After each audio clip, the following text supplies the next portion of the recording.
શ્રી વલ્લભાધીશ કી જય, गिरिराज तरण की जय, श्याम सुंदर यमुने महाराज, श्री गुसाई परम दयाल की, श्री गोकुल नाथ की जय, दाव दयाल की जय, श्री नवनीत प्रिया लाल की जय, अपने माथे विराजता सेव्य स्वरूप की जय।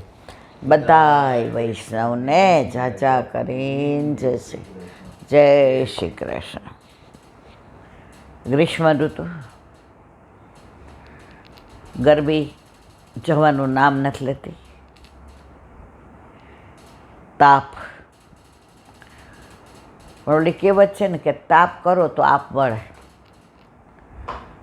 આજે અસારવામાં એક બેન આવ્યા હતા, એ કે મને ભાવ જ નથી આવતો એમ।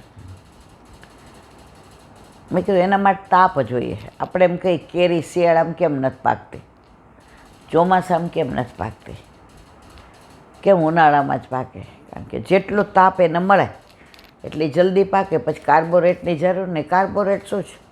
એક જાતની ગંદી ગરમી। આ કેન્સરના ને એના આટલા બધા પ્રમાણ કેમ વધ્યા?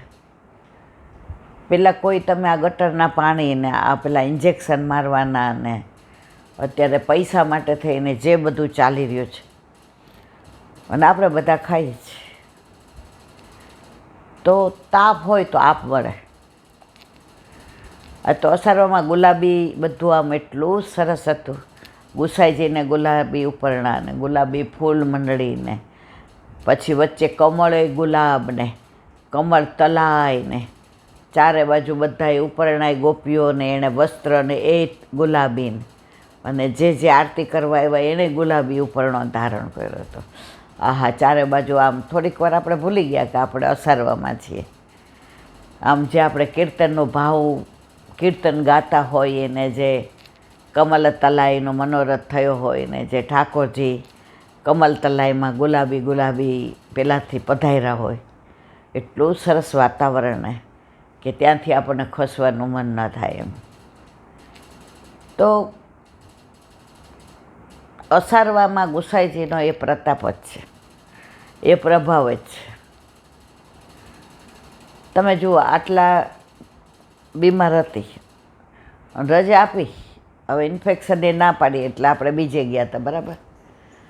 પણ હા પાડી એટલે પહેલાં આપણે અસારવા ગયા। તો ગાડીમાંથી ઉતરી ત્યારે બે જણાએ હાથ પકડ્યો છે, પણ ધીમે ધીમે એકલી હાલવા માંડે। એ આ રજનો ગુસાઈજીનો કેવો પ્રભાવ છે! આ તો હજી નિરખીએ ત્યાં તો દર્શન બંધ કરી દીધા હતા, નહીંતર તો શું છે, ગુસાઈજીમાં દર્શન ચાલુ રહીએ પણ નટવરલાલમાં બંધ થઈ જાય। પણ આજ તો બધાય આરતી હજી તો આવીને હજી આમ જોવા જઈએ ત્યાં તો દર્શન અનુસાર થઈ ગયા। પણ જે આરતી વખતે ઝાંખી થઈ છે, આહા! નેત્ર કમળ ઠાકોરજીના, મુખ કમળ, હસ્ત કમળ, ચરણ કમળ, નાભી કમળ, હૃદય કમળ, અને અહીંયા આ બધાય જળમાં યમુનાજીમાં કમળ, અને ચારે બાજુ પેલી ફૂલ મંડળીને બધાયમાં ગુલાબી કમળ, ચારે બાજુ આહા! એટલા સુંદર દર્શન હતા। નૈન ભર દેખો નંદકુમાર। આમ રવિવારે જઈએ તો કાંઈક ને કાંઈક નવી અનુભૂતિ થાય। હવે એક વૈષ્ણવ હતા, એની ગાડીમાં બે પોપટ લઈ આવ્યા હતા, નર ને માદા બે, એવું કીધું ને એણે, બે હતા। આપણે કીધું અઠવાડિયું લાવો અમે લઈ જાય, તો કે બેયને લઈ જાવ, પણ આ છૂટા ન પડે। તો મેં કીધું કેમ અહીં લઈ આવ્યા? એણે જે વાત કરી આ મનને જચી ગઈ। એ કે આપણાથી આમ તો બીજું શું થાય, ગાયને રોટલી ખવડાવીએ કે પછી ગૌશાળામાં કાંઈ કરીએ, પણ સુખ ઠાકોરજીને બહુ ગમે। પોપટ સુખદેવજીનું સ્વરૂપ। જો દરેક સેવામાં કાંઈ ન હોય ને તો પોપટ હોય, ગાય હોય બછડા સહિતની, ગોપ ગોપી હોય, અને 12 હાથી હોય। ઘૂઘરા ને આ બધું જો હોય તો ઓકે, ન હોય તો કોઈ ઠાકોરજી આપણી પાસે કોઈ અપેક્ષા જ નથી રાખતા. અપેક્ષા કઈ રાખે? તું મને પ્રેમ કર, કારણ હું તને પ્રેમ કરું છું. શરૂઆત પ્રેમ કરવાની ઠાકોરજીએ કરી, એટલે વલ્લભે આપણા ઘરે પધરાવ્યા. દુનિયામાં આટલા બધા વૈષ્ણવો છે, ઘણા બધા બ્રહ્મ સંબંધી છે, પણ દરેકના ઘરે ઠાકોરજી નથી બિરાજતા. એ તો પ્રભુ જે સિલેક્ટ કરે. હવે આજે સંસદ 573ની કે 72ની, એમાં નરેન્દ્ર મોદી સિલેક્ટ કરશે ને એ જ પ્રધાન બનશે. સંસદ સભ્ય બધાય ગણાશે, પ્રધાન દરેક નહીં બને. ઇલેક્ટ થઈ ગયા, આવી ગયા. હવે જ્યારે પ્રધાન પદું આપશે બધાને, ત્યારે નરેન્દ્ર મોદી એમ નહીં જોયું કેટલી વધુ લીડ છે. વધુમાં વધુ લીડવાળા સંસદ સભ્ય બનીને બેઠા રહીએ, અને હાવ ઓછી લીડ હોય એને વિત્ત મંત્રી બનાવી દે, એને વિકાસ મંત્રી બનાવી દે, એને એજ્યુકેશન મિનિસ્ટર. એ બધું હાથમાં કોના છે? નરેન્દ્ર મોદીના. તો આપણે આટલા બધા સંસદ સભ્ય એટલે કે બ્રહ્મ સંબંધવાળા, પણ વલ્લભ જેને સિલેક્ટ કરે ને એના ઘરે ઠાકોરજી આવે, એટલે કે એને જ પ્રધાન પદ મળે ને. હવે આજે બધા 7 વાગ્યાની રાહ જોઈને બેઠા છે કે 7 વાગે એટલે આપણે જોઈએ. એટલે ઠાકોરજી ના પધાર્યા હોય ને ત્યાં સુધી બધાને એમ થાય ના રે બાપા ગળા બંધણી. પધારે ને પછી એમ થાય ગળા બંધણી નહીં, હવે ધીમે ધીમે બંધન સંસારનું છૂટી રહ્યું છે. હવે આસક્તિ ઓછી થઈ રહી છે. આપણા ઘરે પધાર્યા 26 વર્ષ પહેલાં, તો દુનિયામાં કોઈ ક્રિયા નહીં કરતું એવી હું ક્રિયા કરતી હતી. અઠવાડિયે એકવાર જ માળાજી બદલાવાના, અને અઠવાડિયે એકવાર જ સરખી રીતે બધી જાતના મેવા ગોઠવીને. બાકી જે ઘરમાં હોય, કેળું હોય તો કેળું, ને ચીકુ હોય તો ચીકુ, સફરજન ત્રણેય હોય તો ત્રણેય, દૂધ મિશ્રીને મેવો એટલે દૂધ, એમાંય કાંઈ એક વધુ નહીં. પછી રવિવારે પૂછું લાલા હવે કેરીની સિઝન આવી છે, હવે રસ કે ટૂંક? તો તમે વળી એમ કહો કે રવિવાર છે તો બેય ધરાવ ને. એટલે ઠાકોરજી રાહ જુએ કે રવિવાર સિવાય આપણો મેળ પડવાનો નથી. એ ક્રિયાઓ કે રવિવાર છે એટલે ધરાવવાનું. પણ એની લીલા અદ્ભુત કેવી, 2 મહિનામાં તો સખડીએ રોગવા માંડ્યા. એ કે હવે તું તારા વશમાં નથી, હવે તું મારા વશમાં છે. તે ભલે ક્રિયા કરી, પણ મેં તને એવો હક આપી દીધો.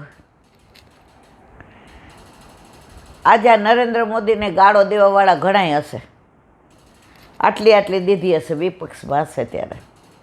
હવે ટેકો આપ્યો તો વખાણ કરશે. પણ એ ગાળો એણે યાદ રાખી કે પક્ષમાં આવ્યા એ યાદ રાખ્યો?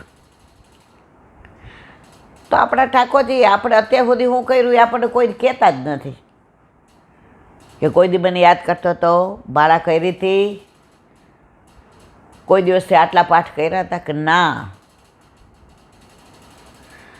મને મારી બા એવું કહેતી ને કે પુરુષોત્તમ સહસ્ત્ર બેટી 11 કરતી હો. એટલે પહેલી વાર મેં તો ખોલ્યું અહીંયા આવ્યા ત્યારે, લગભગ 40 વર્ષ પહેલાં. અમારી બાઈ ગાંડી છે, એ નવરી છે, મારો ટાઈમ છે. કારણ પુરુષોત્તમ સહસ્ત્ર શરૂઆતમાં તમને ન આવડતું હોય ને તો એનો ઉચ્ચાર બહુ અઘરા છે. એટલે તમે ખોટા ઉચ્ચાર કરો એટલે એનો અર્થનો અનર્થ થઈ જાય. ઓ બાપા આતા સ્પોન્ડિલાઇઝ લોહી પી ગયું છે, હે વલ્લભ. પણ એકવાર તમે રોજ જે કરવા માંડો, હજી રોજે તો 10મ સ્કંદ જ થાય છે, આખું તો નથી જ થતું. પણ એકવાર કરવા માંડો ને પછી તમને એ જે સવા કલાક થતો હોય ને 20 મિનિટમાં થઈ જાય. શું કામ? પછી તમને ઉચ્ચાર આવડી જાય. ઉચ્ચાર આવે ને એટલે એ સંસ્કૃતનો ભાવ મનમાં આવે. એ શૌર્ય મંડળ. તો આપણે એમ થાય એટલે શું, ઠાકોર જે ચૌર્ય મંડળ રચ્યું, એ કે ચોરી મંડળ રચો, એમાં માસ્ટર અધ્યક્ષો દાવજે જ હોય, આપણે સેક્રેટરી. દરેક જગ્યાએ હાલતું હોય સેક્રેટરીનું, અધ્યક્ષો સાઇન કરવા માટે જ હોય. તો પુરુષોત્તમ શાસ્ત્રમાં પ્રભુની જે આખું ભાગવત છે ને એ છે. તો વાત કરતા હતા અસારવાની.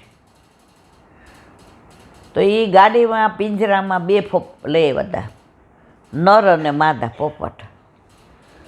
એટલે પછી આપણે લગભગ તિલક બાવાના ચરણ સ્પર્શ કરવા જઈએ, ત્યાં મોર હોય, ત્યાંય પોપટ ઉડતા હોય, કોયલ હોય, ઘાસ લીલું લીલું, ગાયો હોય, આ બાજુ ઘોડા હોય ગુસાઈજીના, ઓલો માળી પાણી છાંટતો હોય. ચારે બાજુ વાતાવરણમાં એટલે વ્રજનું જ હોય એમ. એટલે મેં કીધું આને અઠવાડિયું જોઈએ છે પોપટ. એટલે આકાશે ના પાડી. એ કે એકવાર એટેચ થઈ જાવ ને પછી તમને ઉડાડવા ન ગમે. એટલે પછી બહાર નીકળે ને એટલે એ ભાઈને મેં પૂછ્યું, મેં તમે 2 નાના લઈ આવો બચ્ચા, મોટા થાય એટલે અહીં આવીને ઉડાડી મૂકો. એણે જે વાત કરી એને મને બહુ આનંદ આવ્યો કે આવા જીવ છે. એ કે નાના નાના બચ્ચા ત્યાં વેચતા હોય દીદી. હવે એ લોકો તો વેચે એટલે તમને ખબર છે બધું, મારે કાંઈ કહેવું નથી. તો હું શું કરું, મારા ઘરે લઈ આવું, આ પિંજરામાં રાખું, એસીની અંદર ખવડાવવાનું એવું સરસ.